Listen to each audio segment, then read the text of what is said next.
And we're back, ladies and gentlemen. Welcome to the number one horror podcast, formerly on Pornhub, Getting Off. I am your host, patron saint of podcasting award, Matt Ritter, and I'm here with my co-host.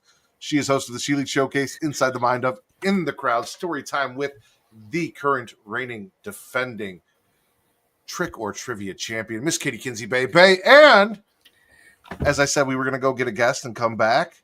The runner-up for the Trick or Trivia Championship. He is from Young Kings Wrestling, King Reek, House of Havoc, first of his name, or as you know him on All Things Creation World, Dr. Reek Baker, BBC. I don't like that, but I appreciate y'all. What's up? Hey, it's a new year. You can legends hang out between the shows. Thank you for hanging out in the show, Will. You have a whole year to, redeem yourself and come back and be the 2025 Trick or Trivia champion. Nope.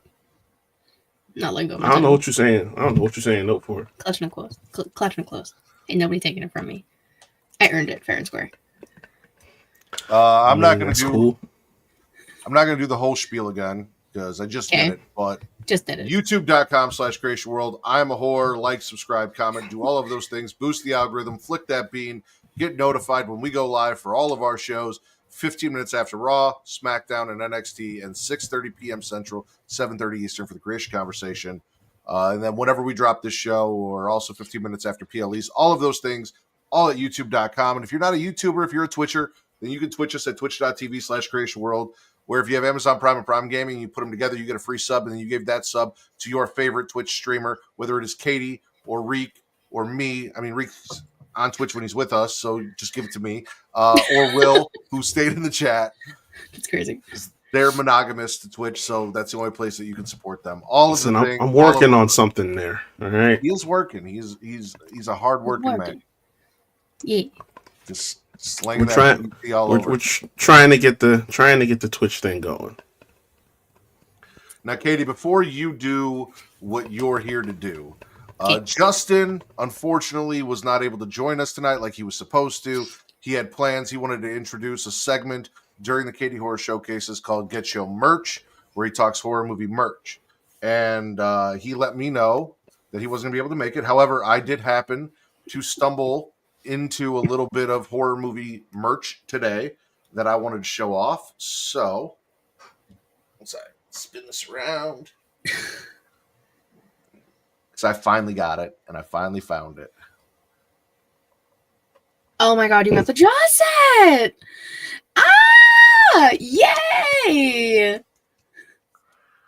Spent all day building this motherfucking thing, but it's built. Oh my god, yay! I love it! I'm so happy! So am I. I'm happy for you. And it comes like in two ways. So like there's the boat and then there's a shark. And you can either do the shark the way I did it, which I like it in the water, or there's like a display stand with a tail and you can stick it and then you can put the three little guys around it as if like they caught the shark, which is pretty cool. So two ways to display it. But yeah, got it all together and I am very happy. And I finally got my Jaws set. So there was that. Yay. All right, Katie, I'm going to... Ooh, time out. Oh. Mr. Ritter. You know what I'm going to ask you, don't you? Hold on. I'm going to listen to you and I'll respond, but I'm going to stop my camera so I can go put this away and it's not in my face the whole time. So go ahead. Ask me. You know what I'm going to ask you, don't you? No, I don't. He does not. Katie? You know what I'm going to ask him? I know what you're going to ask him. Have you seen it yet? Oh, Nosferatu? No, absolutely not. You're disappointing me, sir. Listen, I have a site. I just watched it like an hour before we came on. It's not about having a site. It's about when I changed shifts, my entire life and schedule changed because when I was working second shift, I had the freedom to come home at 11 o'clock at night and stay up till 2 a.m. and all of that was me time. And then I'd wake up and 3 days a week, sometimes 5, depending on what my mother-in-law and my mom were doing. 3 from the time I woke up at 10 till I went to work at like 1:30, I had all day. Kate was working. I had it to myself. I could cook. I could watch things. I could do whatever, unencumbered by a 4-year-old. Now, I get home. I have an hour before I have to go pick up Zoe 3 days a week. Then I have her, and then there's Raw, NXT, SmackDown. I've got the Creation Conversation on Thursdays. I'm taking Zoe to Taekwondo classes, but technically 2 days a week on Mondays and Wednesdays. So she goes to bed at 8. And then I'm in bed somewhere between 10 and 11 o'clock, depending on how tired I am after the fucking day. And that time is also spent catching up on the things I need to watch with my wife in that hour to 2 hours as well, who is very pregnant. So, like, my time for just me to watch shit, I don't have that time anymore. I hear you. I would just make the suggestion that you add this into the things that you watch with your wife. If I can find some time to do so, I will. You know, there was a Royal Rumble. I don't know if you heard about this, but WWE had this pay-per-view called the Royal Rumble. It's a thing every year. So that ate up Saturday. You know, this Sunday, there's a little thing called the Super Bowl that's probably going to happen that apparently I might be watching. So, see, you're giving me shit about watching the Super Bowl. Kate scheduled, and if you have to ask, for Sunday, and said she didn't care about the Super Bowl. And then today she said that she wanted to at least watch the halftime show, if not the whole game, because she loves Taylor Swift. So, like, now I don't know. Yeah. I also love Taylor Swift. What are you yucking about? Taylor Swift is fantastic. She's a national treasure. Yucking about? No. She might be Mrs. Kelsey after the Super Bowl. No, he will be Mrs. or Mr. Swift. Yeah, that's how. That's exactly how that works. That's how that works. Whatever. All right. We have babbled about me not watching Nosferatu, showing off horror movie merch, and all of those things long enough. It is Katie's show. It is the Katie Horror Showcase. I will shut up and hand over the reins to the one, the only, Miss Katie Kinsey Bebe. That's me. Okay. So starting off with, if anyone watched Creation Conversation yesterday, you already saw this, but we're gonna watch it again because Matt made me put this on my list for the show. So we're going to be watching the same trailer that was watched yesterday for a new Final Destination movie coming out. So there we go. My old man just died. I come in as a favor, and now they want me to lock up. Hey, I still hope this isn't even in the movie. I hope this is just how they decided to promote it. This has nothing to do with the movie. No, it is. It definitely does. I remember reading something about this scene a long time ago.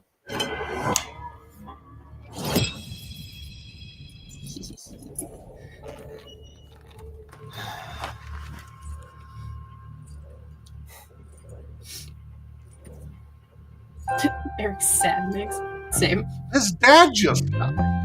Of course. Also, he spells Eric with a K. Well, that's a choice. I spell corn with a K. No. Corn.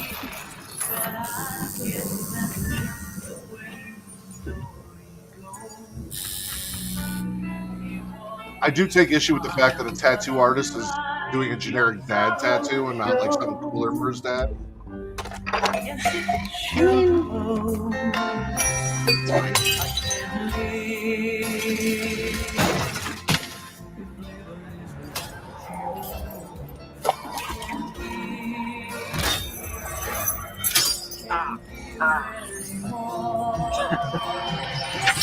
What's he laughing about? Is this just like a flip? Oh, you got me. There we go. Now she gets one more.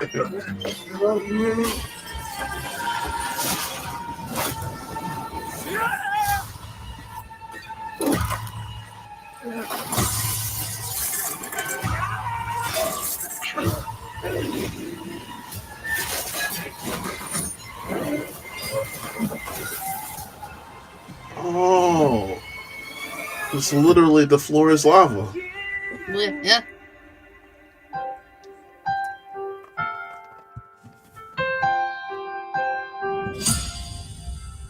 Yeah, buddy. My sister's birthday. Well, I've got to assume that Okay. the way this is going is his dad dies, possibly of natural causes, and now death is coming for him because death runs in the family. Maybe his father survived something that he wasn't supposed to. I can tell you the details that I do know about the movie. So the main girl, so we're getting another final girl, allegedly, maybe, if she survives the end. She sees a vision of a skyscraper like collapsing. And apparently her grandmother was in the skyscraper. So I think it's like the parents of like this group of people, kind of, maybe. What? What did you say? Said the parents of this group of people were in 9/11? Oh, I was about to ask that question. No. It's not that. Oh. But this is, and like we knew, but like now it's confirmed. This is Tony Todd's last movie appearance before he died. Mhm. So, yeah, that sucks. It does suck. But we get to see him one last time. We do get to see one last time, and we might get to see other people from the franchise who survived. So, y'all can think about that. Use your imaginations. Think about the movies. Who's still alive? Well, That may or may not be confirmed for the movie. This is why the 9/11 question is relevant, because wasn't the last movie kind of like a loop into the very first movie at the end? So yeah, that's kind of why I think that was relevant. No. To my knowledge, there are no September 11th happenings in this movie. Again, to my knowledge. Who am I, though? Okay. Just some guy. We're not going to another trailer, so hold off. Oh. I do have a few things that aren't trailer related. I'm so sorry. Okay. But they're short. They're short.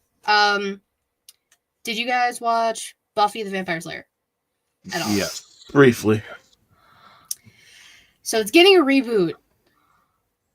Sarah Michelle Gellar has signed on and will be Buffy again. It's the next chapter in the Buffyverse, and it's going to be on Hulu. And that's all the information that was given. But she confirmed it on Instagram that she will be back. Okay. I told my wife about this, and she got strangely really excited for it, like more excited than I expected her to. But I get it. I'm excited. Was she not a Buffy fan? No, she was, but not. She doesn't really get like so. Like I am very much like if I love something, I love it. Like I wear the merch and all this. Like she's a Harry Potter fan, but like she doesn't wear T-shirts or she doesn't want like any. She doesn't want to show her fandom out in the world. Like it's a thing for her. She doesn't get overly excited for things like that, but she perked up pretty good when she heard that. So I was very interested. Also, shout out to Sarah Michelle Gellar because she has been in Dexter Original Sin, which I think is a great segue into this week's. Oh my god, I forgot we're doing this. It's been a fucking week. I am done with season 1 of Dexter. I binged it, watched it, had a great time. Are these considered spoilers because the show's been out for a long time? No.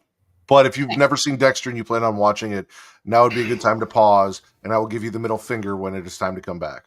Oh, I don't care. I've never seen Dexter, but you can spoil it. Go ahead. You absolutely should. You'll love it. I'll decide if I want to watch it, but this may help, so go ahead. Okay, well, damn. That's how I felt for the longest time, too. I could be Batista, you could be Deb, and he could be Doak, so we could all go together for Halloween. I don't want to be Deb. Who do you want to be? I don't... Dexter? Because I am him, and he is me? We are both socially awkward. I don't kill people, but he does. I was about to say, like, you're a murderer now? Like, that's what you do? No. but I do fuck with true crime and things like that. Serial killers are pretty cool. Let's see, what did we learn in season 1? The icebox killer was Dexter's brother. Whoa, that actually caught me by surprise. I did not expect that in any way, shape, or form.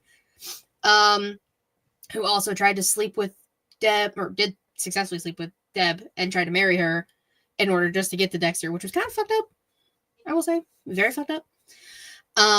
He also stabbed Angel, and like that pissed me off because he's my favorite character. Angel Batista. Beautiful man. Rita's ex-husband came back and tried to take her kids, tried to basically like, how do I phrase this? He's putting the thoughts into Rita's head that Dexter's a bad guy, even though Rita doesn't see that. Rita's like, oh, Dexter could never do anything bad, which, like, he's not doing bad things. He's saving the world. He's a vigilante, I dare say. So then we find, like, or she finds his shoe in the back, or Paul's shoe in the backyard at the end of season 1. So now there's suspicion, and Dokes is following Dexter because he's suspicious of Dexter. I love the show, but now I'm watching House because I have to alternate between the two. So I'm on House season 3, in case anyone's wondering about that. We are all very happy that you're excited about Dexter because we've been telling you, and now you're here. I like Dexter. Welcome I like to the Dexter. I like House. I like just sarcastic people, and they're both very sarcastic. So House is in a different stratosphere, though. House And is you so should be on season 2 by the time Getting Off comes back. You should probably finish Houses next season and start season 2 by the next time we have a show. which Is 2 weeks from now on a Sunday. Okay. I can do my best. Listen, House has more episodes in a season. Okay? Mhm. I'll try my best. I'm not making any promises, but I'll try my best. And now back to Nudes and Rumors. Nope. Okay, one of those things. Did you say nudes and rumors? He did. Only one of those things is happening. It's the rumors part. Sarah, I'm gonna need you to pull up that next trailer for me. But first, I always forget how you want to do this. Do you want me to read the description and synopsis things, or do you want to watch it first?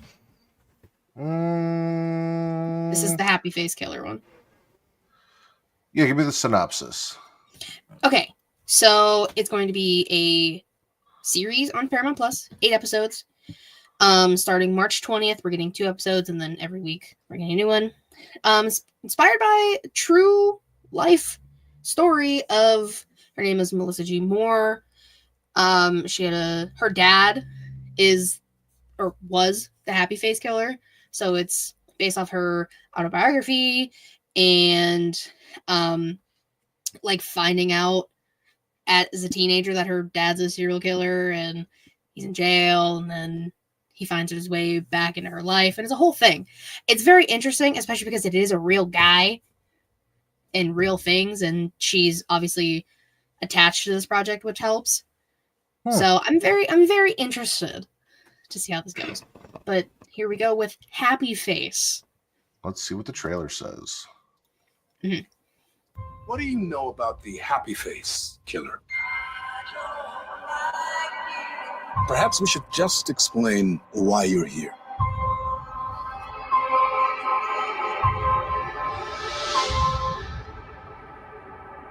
Because he's my father. You really gotta hold on, baby.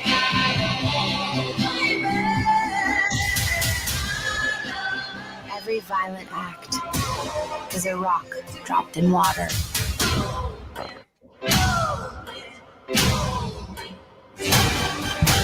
If you stay silent, the ripples of trauma just keep pulling everyone they touch underneath.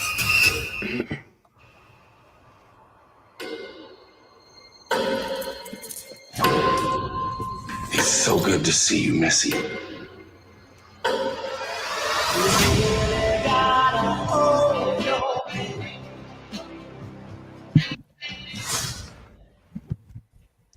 It's Dennis Quaid. I did not recognize him for like the first 30 seconds. Listen, Dennis I can. Quaid. I can get behind Dennis Quaid as a serial killer. Mm-hmm. Yeah. Looks cool, doesn't it? It does.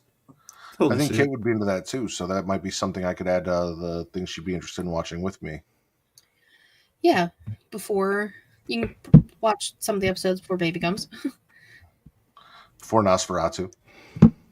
No. After. Not After. before Okay. Nosferatu. Look. I can't express it enough already. Katie, can you just for 10 seconds tell him what he is missing? Listen, I've tried. I told him the one thing he loves about horror movies: titties. Titties are in this movie. Bill Skarsgård, who I will mention later, fantastic in this movie. Nicholas Hoult, Lily Rose Depp deserves all the fucking awards for her acting in this movie. The way it's shot, it's got a creepy, dark tone to it. It's definitely been more than 10 seconds, but it's fine. Matt, I think It's you'll okay. like it, no matter what other people say. And when I get a Legit. chance, Legit. or it Legit. comes to streaming and I don't have to pay for it, I will probably check it out. Yeah, I told Legit. him that was also a reason that you have to wait until Legit. it's like. Yeah, no, Oh, because I have I know. no guilt and I can't illegally stream it. We've talked I've about it. Yeah, no, I've been monitoring that, so yeah, I'll have an update for you shortly. Sounds good. What's next, Katie? Not another trailer. We're saving the last two trailers for the last things we do. Okay. So actually, this ties into something we're talking about later too. We're getting a new horror movie called Devoted Okay. coming this year. I'm gonna read the little thing and then I'll tell you who's in it. Is it about what we're currently living right now Oh, with No. those who voted? No. So, a woman who takes guardianship of her estranged sister, the only survivor of a recent mass cult suicide. Her happiest, she's happy at their reunion, and then it soon turns to terror as her sister's influence turns her and her husband's life into a savage nightmare. We have Mina Savari. I think I pronounced her last name right. Ooh. Skeet Ulrich. Skeet. Skeet. Elizabeth Marvel, Lynn Shay, Alicia, the fuck's her last name? Sands, who was in From Dusk Till Dawn, the series. We talked about this. Mhm. We talked about this the other day. And Nick Stahl, but nobody cares about him. But like Skeet and Lynn Shay, come on, that's a good group of cast. That's a good cast. That's a good cast. Good cast, good premise. Because listen, cults be doing that. That's the thing they do. They feel like their followers start to leave Jonestown. All you gotta do is Google Jonestown, and y'all know what I'm talking about. That's where "Don't Drink the Kool-Aid" came from. Little known fact, in case y'all are wondering. I know I things. think it's a pretty well known fact, actually. Yeah. Hey, some people don't know that. If they don't know what they're talking about. Okay. I don't even want to do this one, but I found it. So I'm gonna need you to pull up the Shiver Me Timbers. What? And do you want everything about it beforehand? Don't. Yes. Don't do it. Okay. So I talked about this a few weeks ago. We're getting another Popeye horror movie. That's this. This is a horror comedy movie coming out in April this year. The premise is... Hold on, I took a picture of this one because there was too much to write down. The fuck? In Northern California during the summer of 1986, Olive Oil, along with her cinema-obsessed friends and her brother Castor, embark on a once-in-a-lifetime camping trip to witness the dazzling meteor shower accompanying the arrival of Halley's Comet. But what starts as a serene evening of stargazing quickly turns into a harrowing nightmare when the meteor from the comet transforms Popeye into a terrifying and unstoppable killing machine. I hate when things become public domain because we get bullshit like this. And I haven't watched the trailer, so Like this. like this. We're all on this together, guys. And now, the full trailer for the Popeye comedy horror film, Shiver Me Timbers. Meet Olive Oil. She's got it all. Great friends, a loving brother, Such a nerd, Ollie. a promising future. But tonight, all that's about to change. Because tonight, That looked like the Bill night Murray, of right? Halley's Comet, Is that crazy? the world's most famous sailor man They're evil. will transform into a monstrous Slayer Man.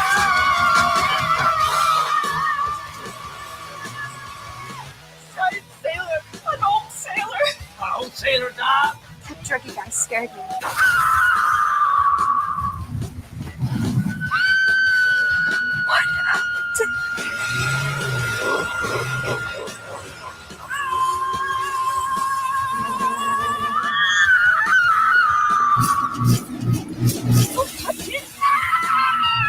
This film's got sex. Give me some sugar, baby. This film's got drugs. And rock and roll.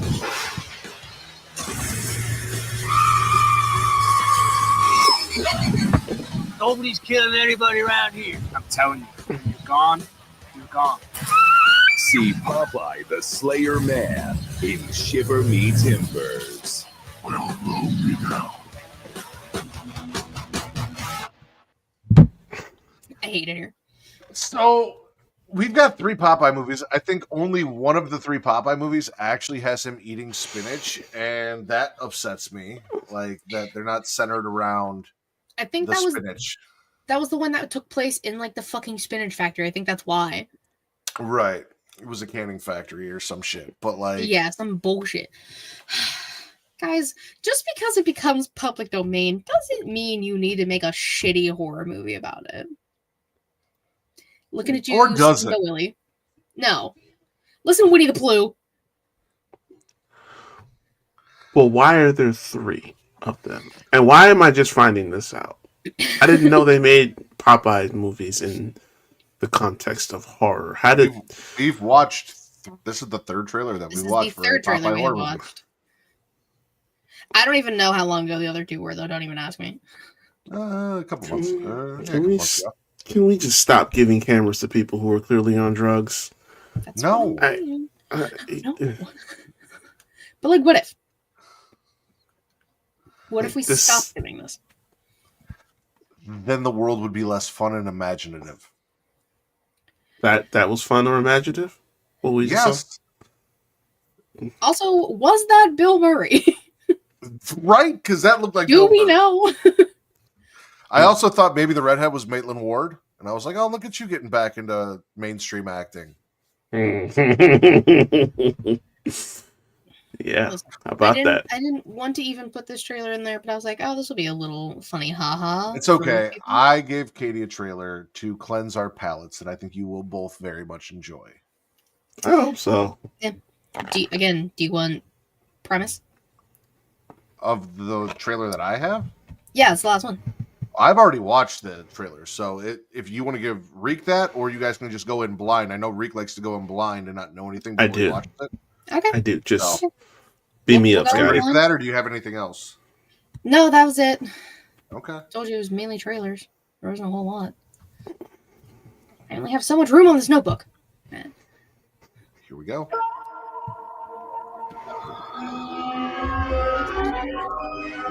It's Eddie. Could you spot me some cash? Oh, Anyone else think that looks like PJ? Stop. It looks just Stop like Pete it. Davidson. Stop Oh, it. yeah, he kind of does.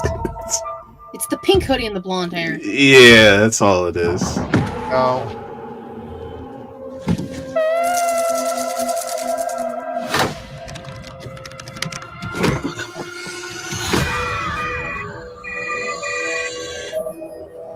My name is William. I'm the owner of this car. what do you want? Thou shalt not steal. That's not complicated, is it? God, did you just tase me?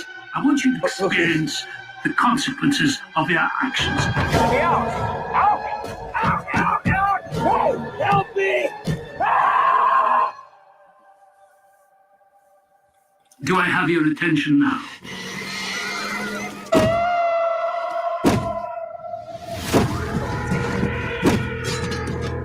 I've invested a lot of time and money into this project. The walls are bulletproof. I've also jammed the cellular. So this was your plan? To let me die? Let you die? Oh, you've got to be kidding me. Wouldn't want to ruin all the fun, would I?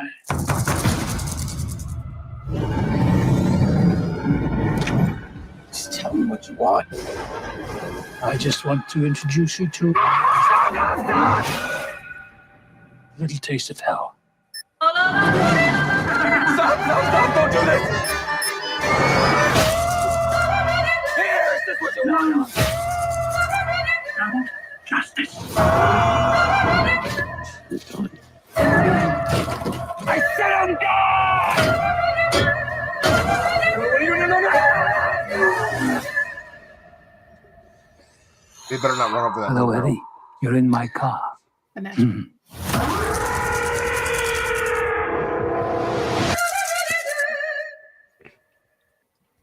Damn. It's giving Belko experiment in a Christine kind of way. Belko experiment hosted by Hannibal Lecter. We do love Hannibal Lecter. I was guessing on the voice until they showed it. I'm like, okay. No, I knew right away. Oh, I knew because I wrote it down beforehand. So, yeah, it does look good. Bill Skarsgård. Again, we mentioned before. Or Pete Davidson, nobody knows. Yes. It's Bill Skarsgård. Well, make this two separate occasions where you will not recognize. Well, I mean, you obviously recognize him, but he looks like someone different. You don't recognize him at all in Nosferatu. Just throwing that out there. You recognize him in It, chapters 1 and 2. There's like the middle of his face you can kind of, but like he's unrecognizable in Nosferatu. That's like without question. Between the face and the voice, can't tell it's him.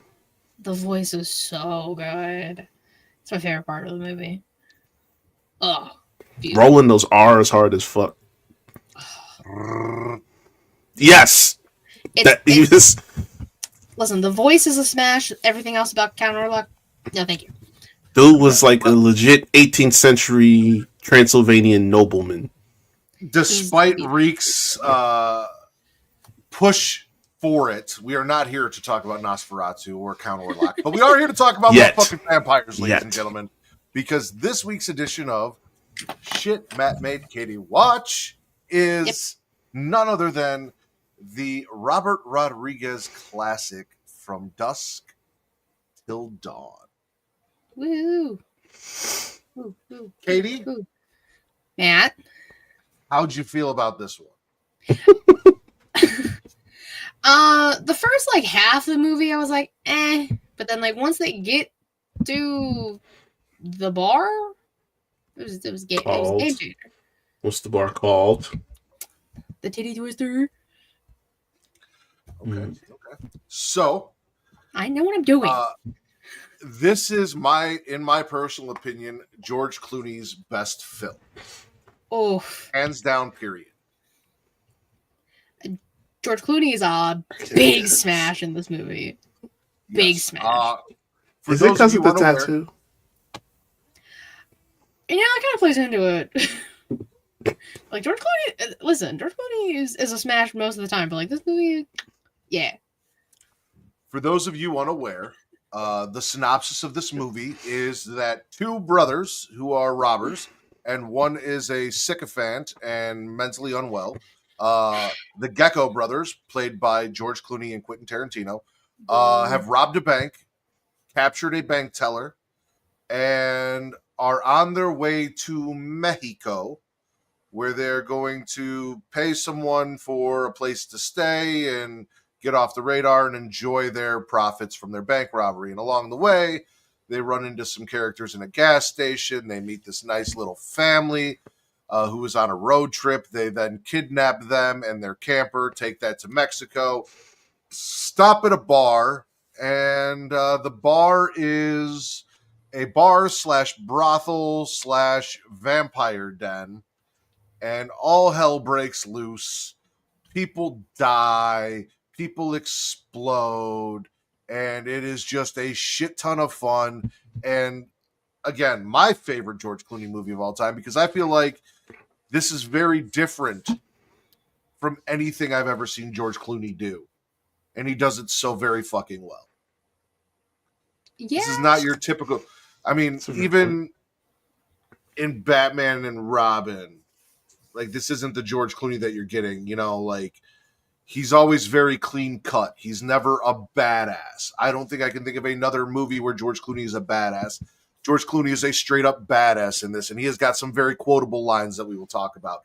But it's not just George Clooney, ladies and gentlemen. The cast of this movie is George Clooney, Quentin Tarantino, Cheech Marin, who plays three separate characters that we will talk about, Juliette Lewis, Harvey Keitel, Salma Hayek, Danny Trejo, and the one and only Tom Savini.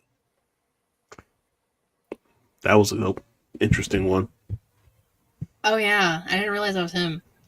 Sex Machine is Tom Savini. And Fred Williamson as well. So, a great fucking cast. Thoughts on the cast? I mean, a phenomenal fucking cast. Wow, I really didn't realize that was Tom Savini. That's crazy. Yeah.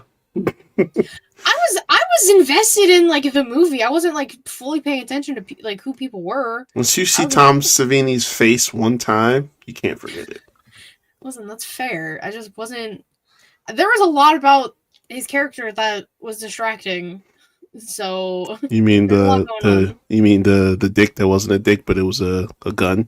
The dick gun, the whip. There's a lot happening. Okay. Machine, well, so. if you guys want to talk about Sex Machine, as we said, Tom Savini, who obviously horror special effects royalty icon, but also a wrestling special effects icon, the man who created the mask that is The Fiend, or at least this team did. Mm-hmm. My boy. Shout out. Whips and crotch gun. Absolutely. Also, one of the cooler transformations into a vampire, because his is very slow. There's a lot of reactions to him seeing it happen. And then for whatever reason, he turns into like a giant naked mole rat dog werewolf thing.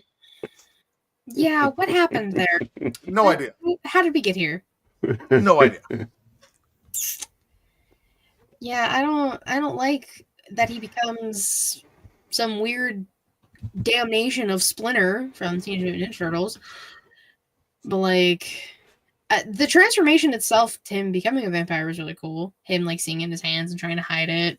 And what's his name? Seth like sees him. And he's just like, nothing, I'm fine.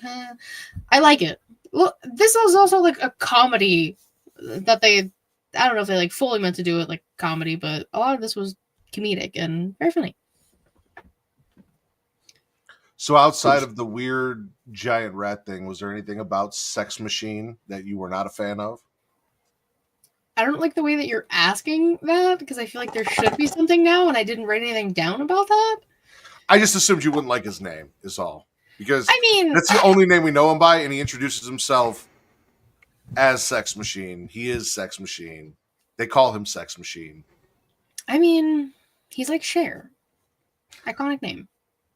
What were you going to say, Reed? Oh man, it's like it was kind of like Evil Dead, only with attractive women in it. It was only like Evil Dead, except better. Well, I mean, yeah, but more so with the attractive women. And titties. Okay. Yes. We talked about the director, Robert Rodriguez, who obviously you guys know from things like Desperado, Once Upon a Time in Mexico, the Predators movie, Machete, the Grindhouse films, where he also teamed up with Quentin Tarantino for Death Proof, and why is it Planet Terror? But also, on that wrestling tip, a producer on Lucha Underground as well. Robert Rodriguez. Also, Spy Kids. Okay. How dare you forget Spy Kids? Oh, Spy Kids is on the list. Yes, Spy Fucking Kids is on the list. So, Like like, kids yeah, is you for get kids. Once Upon a Time in Mexico, which is one of my wife's favorite movies. You got Spy Kids. You got Lucha Underground. Then you got Grindhouse. Like, he is all over the place, but fucking fantastic. Desperado, like, really good shit. And especially when he teams up with Quentin Tarantino, it's always fucking gold. I love Death Proof. I love Machete and Planet Terror, and this is probably my favorite out of all of those movies because, well, we're about to get into it. What were you gonna say, Reek? Well, I might save this for. I thought I had seen the worst of Quentin Tarantino's foot fetish, and I was clearly mistaken. You were clearly mistaken. Yes. I'm glad you brought that up because the next topic I have is Seth and Richie Gecko. So let's talk about Seth and Richie Gecko. I mean, I've gushed over George Clooney in this movie. I obviously there's someone in this movie I should be gushing more about than fucking George Clooney, but George Clooney was just so fucking good. But George And Clooney Quentin Tarantino was fucking great as well. So how did you guys like the role of Quentin Tarantino? I know you don't like the character that he played, but he was good at playing it. Playing a psychopath? Yeah. I just don't like Quentin Tarantino. Like, I don't know, something about him just bothers me. I don't know what it is. The foot fetish. He didn't say the N word the entire time, so like shocking. I know, good for him. Proud of him. You know, he really only cast himself in this so he could do the foot thing with Salma Hayek. I don't blame him. I would have too. I mean, yeah, that's the one time I can't say I blame him. All right, before we'll get back to them. So first and foremost, if you are somehow unaware of one of the most famous scenes in cinema history, in my opinion, and that is the dance that Satanico Pandemonium does in the Titty Twister. A barefoot Salma Hayek belly dances with a giant snake, walks barefoot through what is, as we will find out, an Aztec temple, onto tables, pours liquor down her leg, off her foot, into Quentin Tarantino's mouth. And part of me was like, but her feet are so dirty. And then I looked at her and I was like, I don't give a fuck. But her feet are so dirty. Alcohol cleans everything, right? Like, I'll be all right. Thank you. It's You use it to sanitize. We'll be fine. Yes. And I don't even like feet like that, but it's fucking Salma Hayek. Who that's what I'm saying. Today, as she did back then, which is why she might actually be a vampire. Exceptions can and will fucking be made when it comes to that woman. Straight up. And she was, I saw she was in a trance during that scene because she has a deathly fear of snakes. So they had to hypnotize her to get her comfortable with this. Well, she did a phenomenal job. It's crazy that pouring liquor down your leg, off your foot, into a man's mouth is not the issue. The issue was the snake. Like, I feel like... Well, it's because she's dealt with creepy men before. She knows the vibe. Oh, I'm sure she has. Big snake? No, thank you. How did you feel about Satanico Pandemonium, Katie? Smash. I was expected to see... I thought I was going to see a lot more of her in this movie, and I was thoroughly disappointed. You know what? Yes, but no, because the little bit of time that she had on screen outside of the dance, like the lines and everything, big Dom energy. She walked right up to Seth and was like, I'm going to make you my dog. Mm-hmm. You're only going to feed on the blood of stray dogs. You're going to lick the shit from my boot heel. Gross. And then she's like, because you'll be my dog, I will name you Spot. I mean, yeah, it was fun. She was fun. Again, we had more time. If that's not enough to bust a nut, I don't know what'll do it. Well, now we know that Reek likes to be called Spot. Like most guys like Daddy or Reek likes Spot, ladies and gentlemen. I mean, for again, that to the nickname list right again, now. for that specific scenario, she can call me whatever she wanted and it works for me. Oh my god, that's fucking hysterical.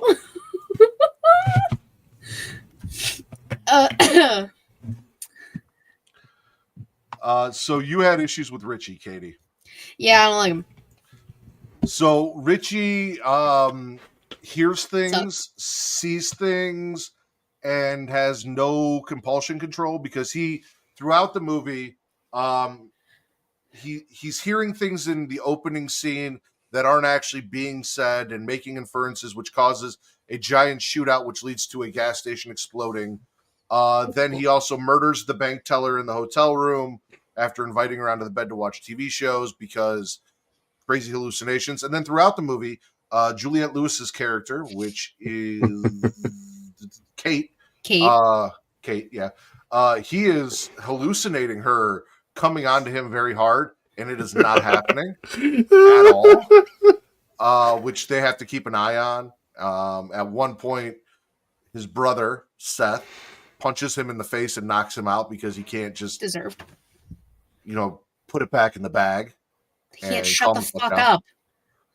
That part. I will say he also got one of the coolest vampire transformations, like that big ass fucking head that he got.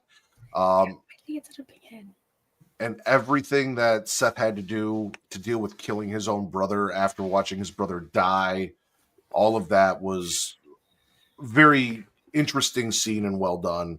Again, credit to George Clooney for that, because George Clooney is a bastard, but he's not a fucking bastard. Shout out to the end of the movie. And you see that, like, he has his own problems. Obviously, like, they're bank robbers and shit, right? They're not mentally stable people, but, like, he clearly has anger issues. Clearly has anger issues. Severe anger issues. Richie has a lot of things wrong with him. Too many things wrong. Might be schizo.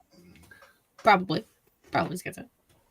But he still loves his brother. Even when his brother turns into a vampire, he loves his brother, and no one is going to kill his brother but him. And Richie turning into a vampire is kind of like the big turning point where everything kind of turns around in the movie. That's when Sex Machine gets bit, turns into vampire, and all of this stuff happens, and shit gets really crazy once Richie turns.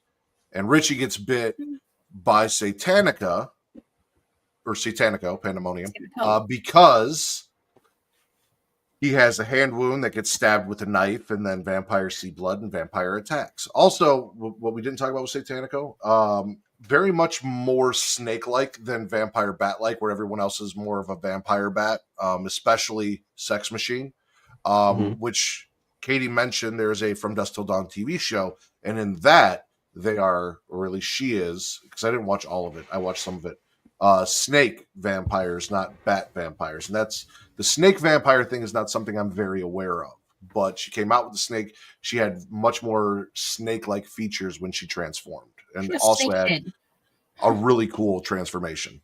The whole head was a snake. The main core of this movie, the heartfelt stuff, is the Fuller family. Kate, Jacob, and Scott.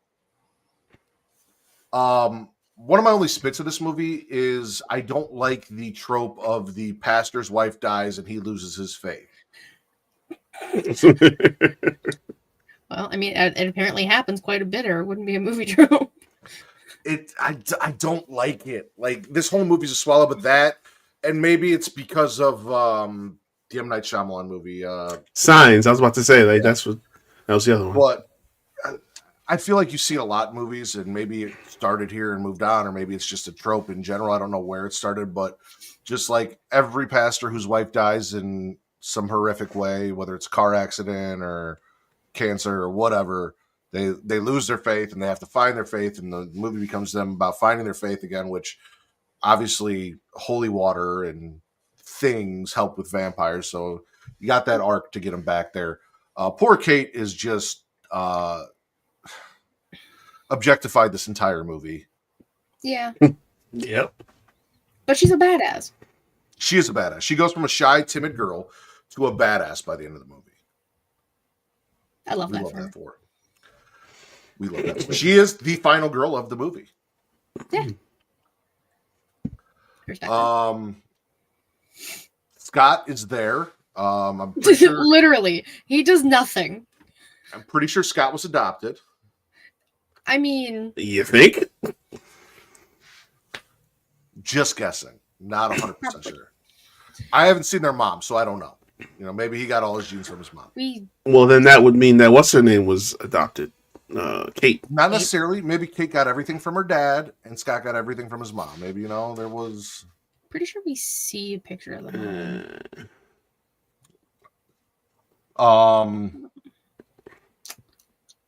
Also, he threatens to off himself if they don't promise once he turns after he gets bit, he being Jacob, that they will take care of him. In a very intense scene in the back where he is ready to just take himself out, and forces them to. And the one thing Scott does do is takes out Dad before getting eaten alive by an orgy of vampires.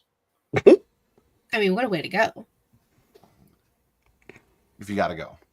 If you gotta go. How'd you guys feel about the family dynamic and Jacob and Kate and Scott? I mean, like you said, Scott was kind of just there. You know? He was. We didn't really need him there, but whatever. Kate, like you said, the best part of that family, for sure. What to say? It was all about her. As it should be. Jacob had a nice arc. That was kind of fun. It was fun to see. Catholic, Christian family, whatever the fuck it is. I don't religion, so I don't know.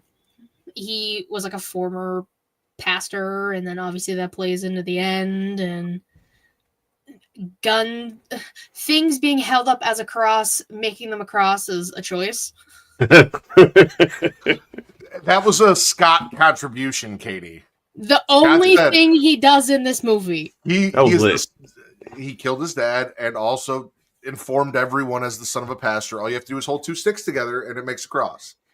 Hell yeah. Yeah, but like, he made the shit work. Kate does like the cool thing. She takes her cross off and shoves it in the mouth of a vampire and he explodes. Put your cross down. That's all it takes.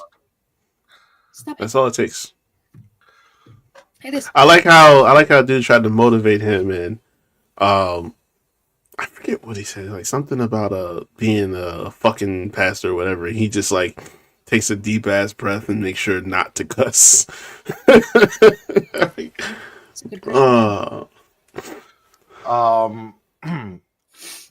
So end of the movie.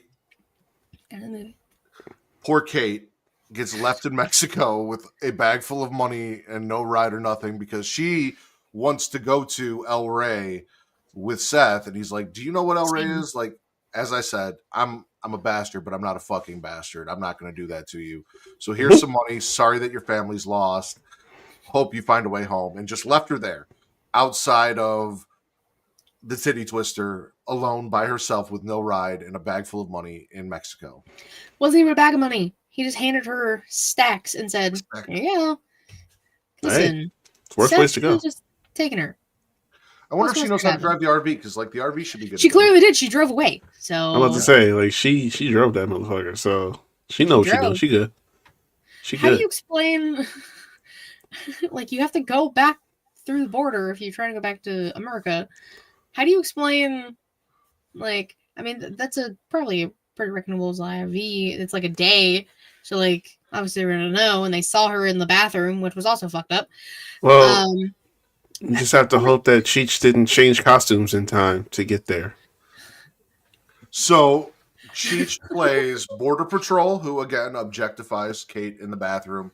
They have Kate pretend to use the bathroom while Richie and Seth hide in the shower so that Border Patrol doesn't find these two wanted criminals trying to cross the border. He also plays Chet Pussy, which is the name. That is the name of the character. We will talk about here in a second. Great. And also plays Carlos at the end, who comes to kind of save the day and is the contact that Seth and Richie were supposed to meet in Mexico, who suggested the Titty Twister. Listen, Katie, I know you're not a fan of it, but the two monologues, I guess, that Chet Pussy does, the sales pitches that he does outside the Titty Twister, I actually had those audio clips clipped, and they were beginnings of songs on mixtapes I had when I made CDs. They were like openings of the CDs, and however you feel about it, To quote, attention pussy shoppers, take Oh, advantage here of we our penny pussy sale.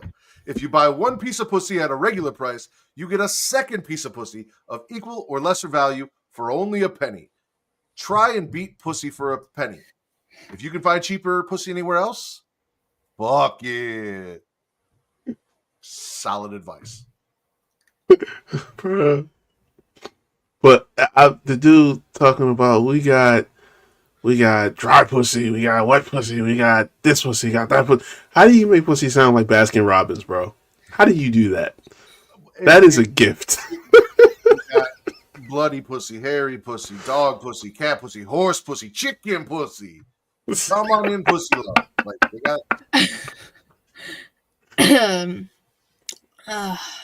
Yeah, that happens. They got Cheech to say all of that. I've That's never crazy as heard hell. pussy so many times my entire fucking life in the span of a minute. And Like, then holy shit. So, Like, That's impressive. but I mean, it's a Sir. brothel. You got to sell. What's that? Because the Titty Twister is a biker bar biker strip club. slash strip club slash brothel slash old Aztec temple and home of vampires. Which crazy work putting neon signs outside of an Aztec temple. Just It is. But Yeah. one thing I did get in this movie, which Katie mentioned earlier in the show, my favorite thing, a lot. And not all of them were great. Like there were some vampire titties where people were like half transformed titties and shit, but there were titties everywhere in the Titty Twister. Hence the name. Well, yeah, that's the name. So it has to be. Be counterproductive if they weren't. I would have been very sad if we went into a place called the Titty Twister and there were no titties. Zero titties. Zero titties. That would So suck. you were not a fan of Chet, I'm assuming. No. He deserved to get his ass beat. Because what the Oh fuck? man, I just wasn't. Hey, I don't he should have know, made thank it. you. he should have made it. No, he shouldn't have.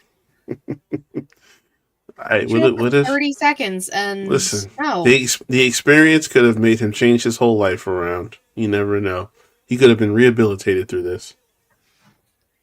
Clearly not. The last thing I have before I see if you guys have any other spits or swallows or things you guys want to talk about, obviously what this movie is about, which is the vampires. We had various transformations, some resembling bat people, some were just monster-ish transformations, but Robert Rodriguez is kind of known for that a little bit, so I wasn't surprised. It was cool to see his movies. Like I said, we had the strippers, we had the mariachi band that we didn't even talk about, which is also one of my favorite fucking things in the movie. He's playing a corpse. It's As a rare that you star. don't find a mariachi band in one of his movies. True. Danny Trejo. Who's apparently in like all of the movies we learned. Oh We yeah, Googled it. Yes. No, all of the Like there are all of the three- From Dusk Till Dawn movies. Yes, Danny Trejo is in all three From Dusk Till Dawn movies.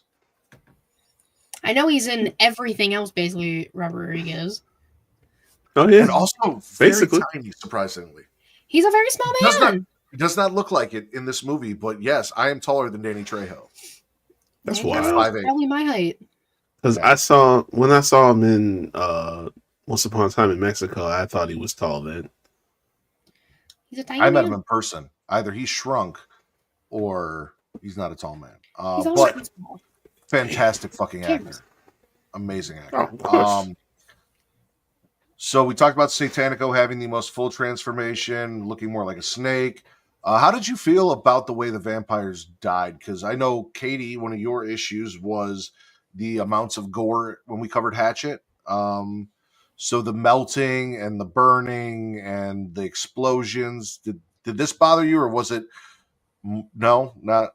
Okay. No, Hatchet was an entire different beast. That shit was too far. This, I talked about earlier. This was kind of like Buffy type shit or like Angel type shit. Like I've seen kills like this in vampires before in movies and TV. Maybe not to this extent, but like I've seen stuff similar to this before, so that didn't really affect me. Again, Hatchet was crazy, and I didn't fuck with a lot of the stuff he did, so it was too much. This was fine. Blowing up is better. It's supposed to just they just melt or disintegrate or whatever they did in Blade. Like just it adds a little more pop to it. No pun intended. So you remember how I told you like Terrifier feels more realistic and Hatchet felt more less realistic, which is why I was okay with this. Do you think that maybe this didn't bother you as much because all the blood was green and even more over the top than Hatchet a little bit? Maybe that's that. Because why. I was going to say, you had Tom Savini here, who, again, special effects master. This is the 90s, so this is all special effects. Very little CGI outside of maybe the transformation of Satanico Pandemonium real quickly. But so we talked about them discussing how to kill vampires in this movie. And it's one of my favorite things because somebody asks, and I believe it was Jacob, is everything we know about how to kill vampires what we saw in movies? Which yes it is. Yes, indeed. And I hear that in other vampire movies that came out later where they use that line, and I feel like they got it from here. So like probably. I kind of love that. But they're in the back. Obviously, this has been going on for a long time. This isn't new. They've been killing these truck drivers and then stealing their hauls. So we've got guns and ammo and crossbows and squirt guns and water balloons. And all you need to make a squirt gun and a water balloon, a weapon to kill vampires, is a priest to bless the water in which you place the super soakers and the water balloons, which was also great. Him blessing the fucking tap water and then filling up and loading up. That's all it takes. Sunlight, which it was nighttime at first, so that wasn't an option. And fucking Seth with a jackhammer with a stake that I was so excited for. And then it didn't used. Not as much as I hoped. Used. Not as much as I hoped. It was cool.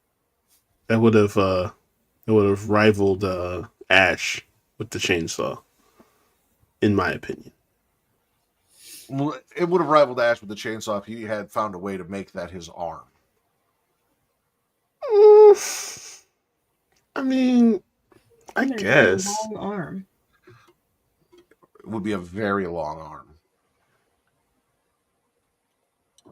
To rival Ash's chainsaw, you have to make it part of your body. You can't just run out there with the chainsaw. It's got to be. Yeah, but that shit was massive. Like you can just attach that shit to your body. You are Dr. Reek Baker BBC, so you should have some experience carrying around. That is not within my expertise, sir. It's not every day that I am attaching things that shouldn't be there. You're not just stabbing the hearts of. I'm a very sophisticated surgeon, sir.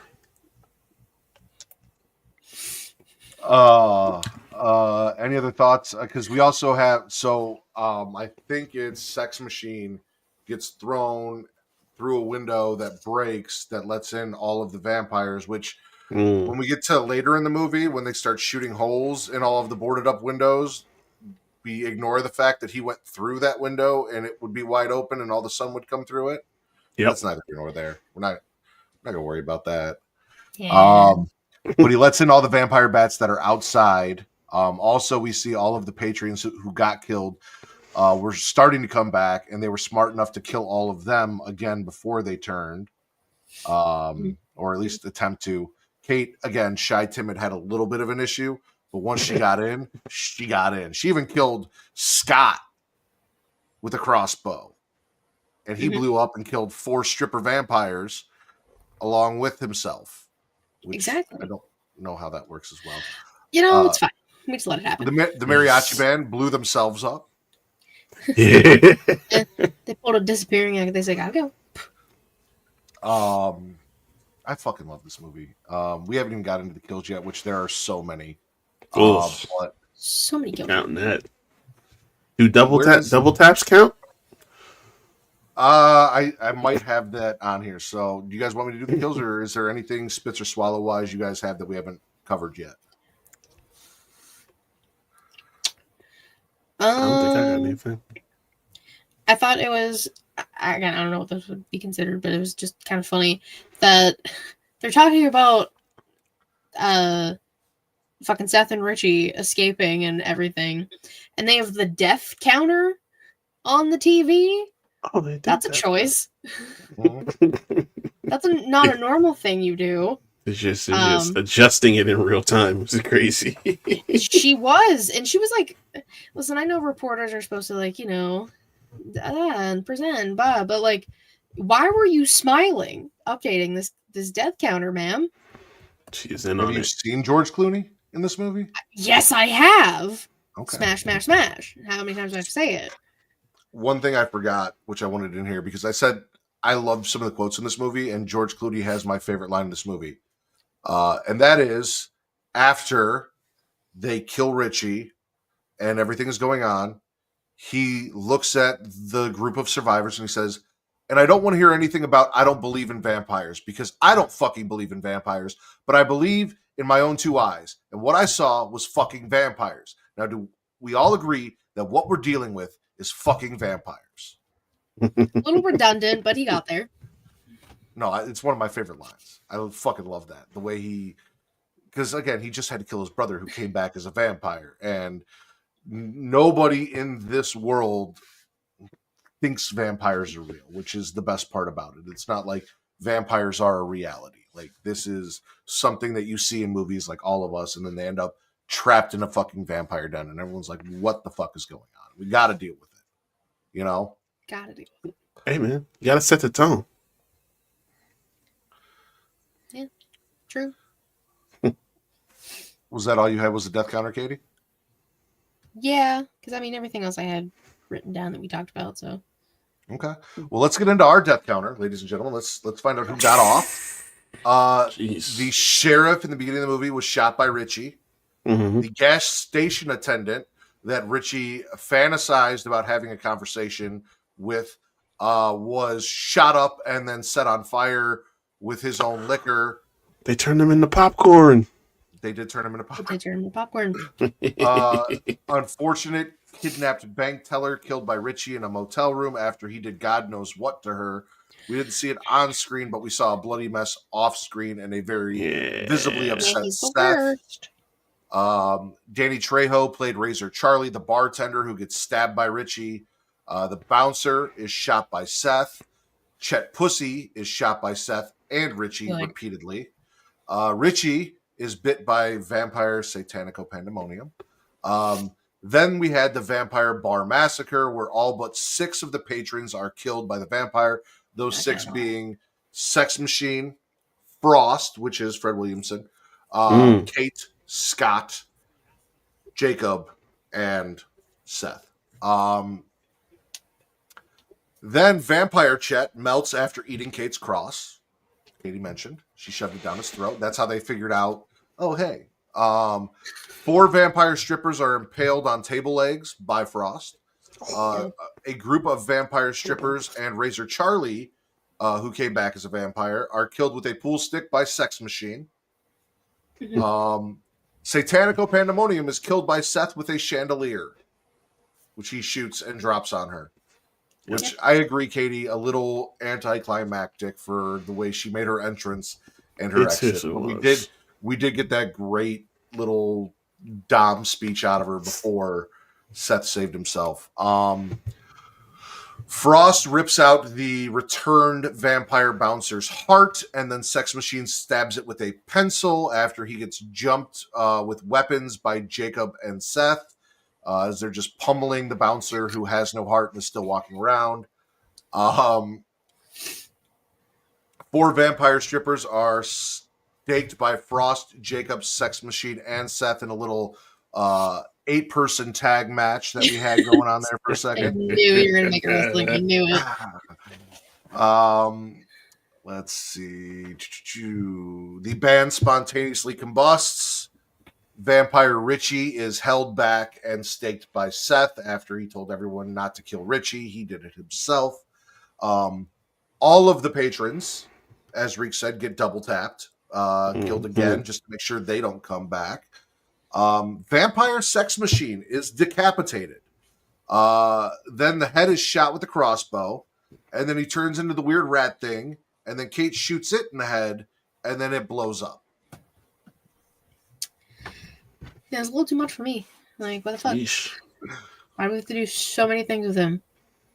Vampire Frost, who is the one that threw somebody through the window and then turned after getting bit by Sex Machine, after having a shotgun shoved through his stomach, they pull the shotgun out, and he just explodes. So, like, a little iffy on the vampire lore here as to, like, where things need to go and what happens, but if you can ignore that, it's a fun thing.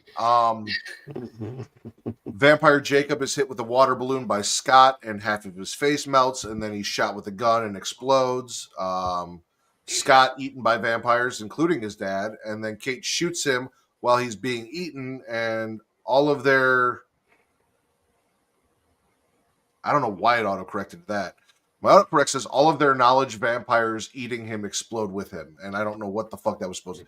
But all of the vampires that were gangbanging Scott exploded with Scott. All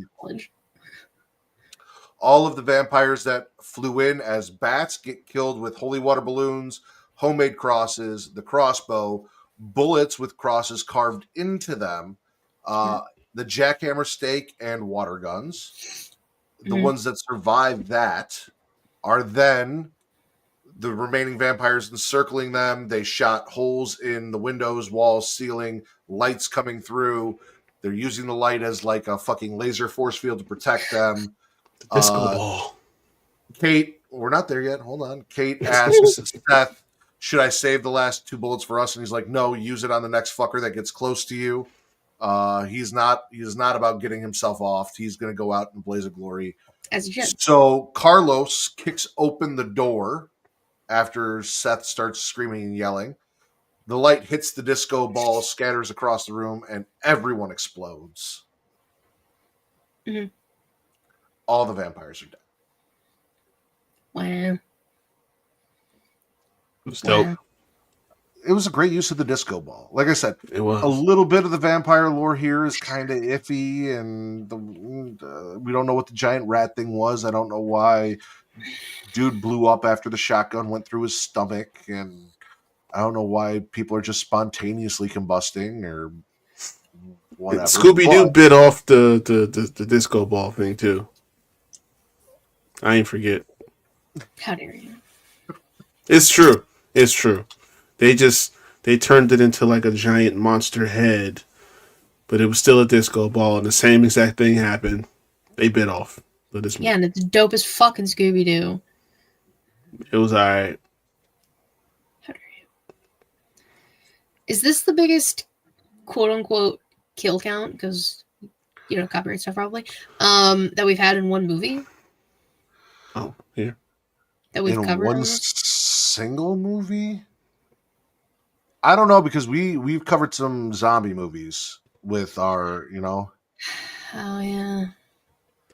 So yeah, that's kind of. This still might top it. 28 days later, everybody in the world is dead. So never mind.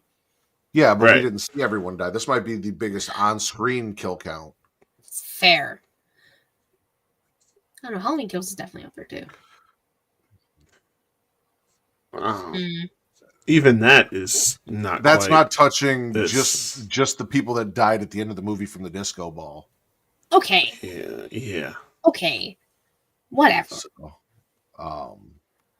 no, this is a hell of a kill count. Katie, same question I ask you after every shit Matt made Katie watch.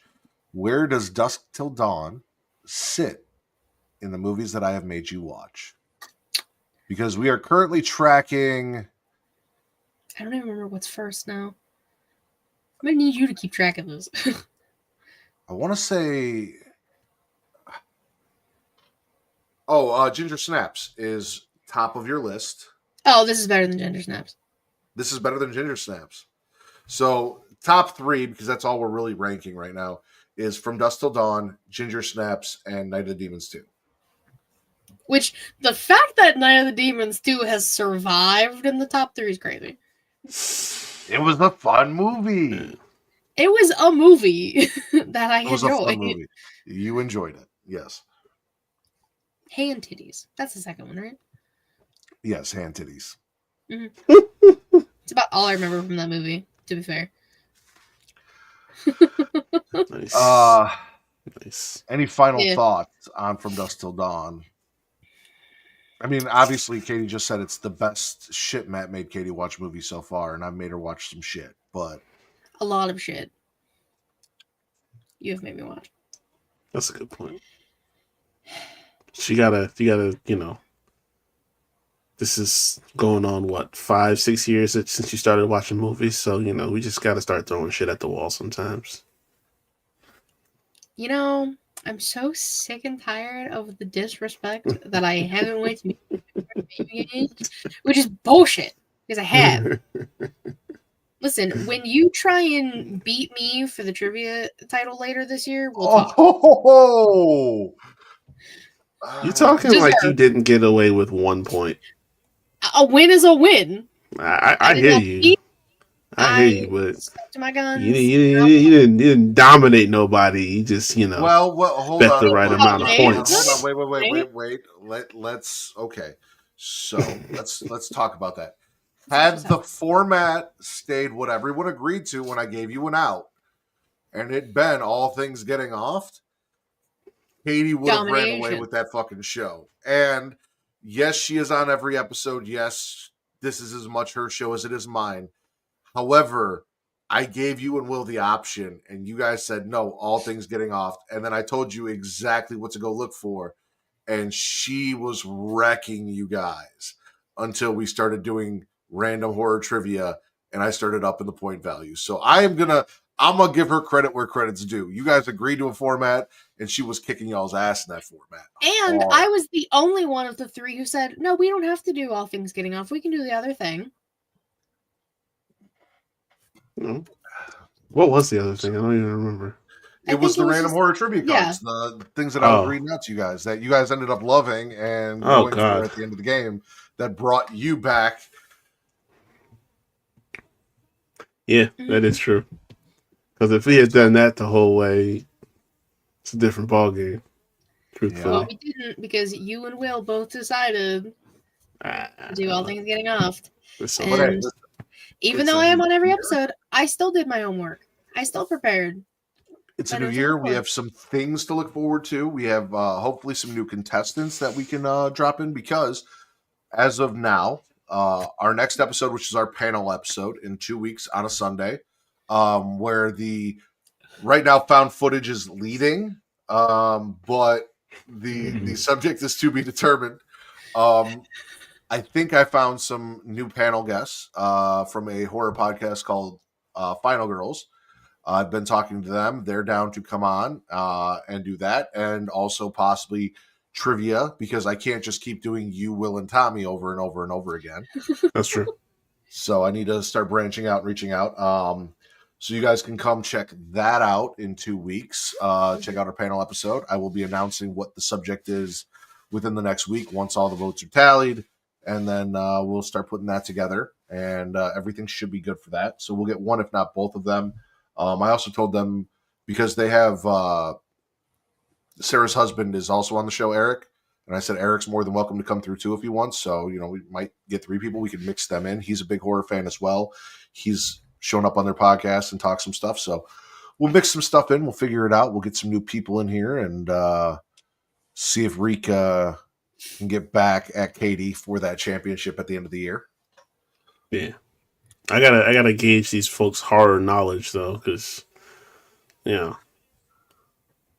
might be in trouble if they know just as much. Well, one is a film major who loves horror, and the other is Jesus. a pop culture writer who also. Why are you laughing? This is bad for you too.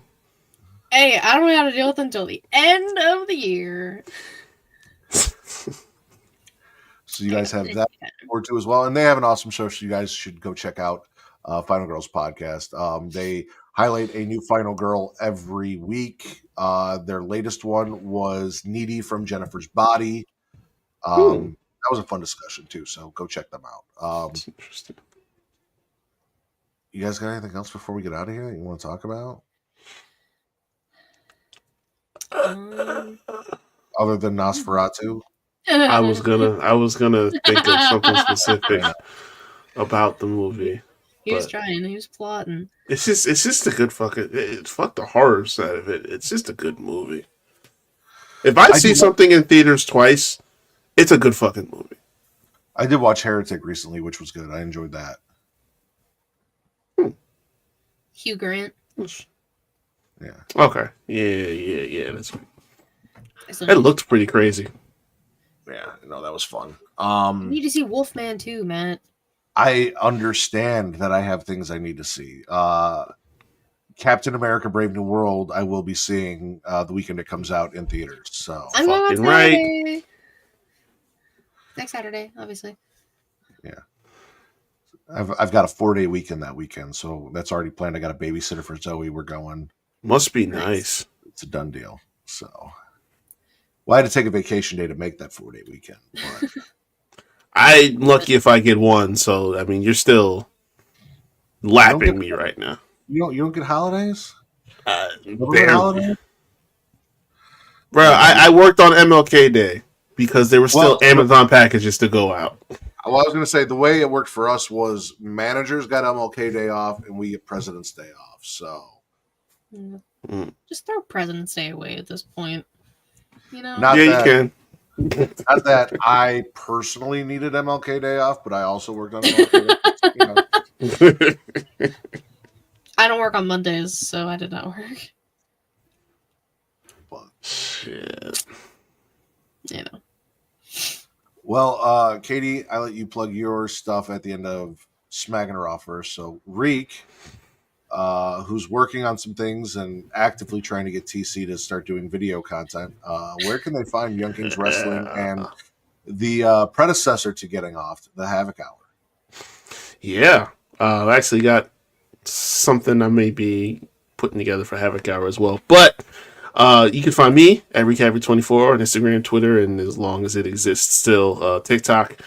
You can find Young Kings Wrestling everywhere at YKWrestling.com. It's the link for everything, the episodes, content, the merch. Got some things we're working on that we're there too. It's going to be a big month for Young Kings Wrestling. But also we're slowly but surely working our way towards getting to the video stuff, because you know those YouTube clips are good, but you know we understand it. There's positives in getting streaming. But as Matt mentioned, the predecessor to this show, the Havoc Hour, where I talk sports, entertainment, TV, movies. My Linktree is Linktree/Wreak Havoc. All that content is there. Of course, I have video for YouTube and audio as well. Spotify, Google Podcasts. What's the other one? I think that's it. Spotify and everything.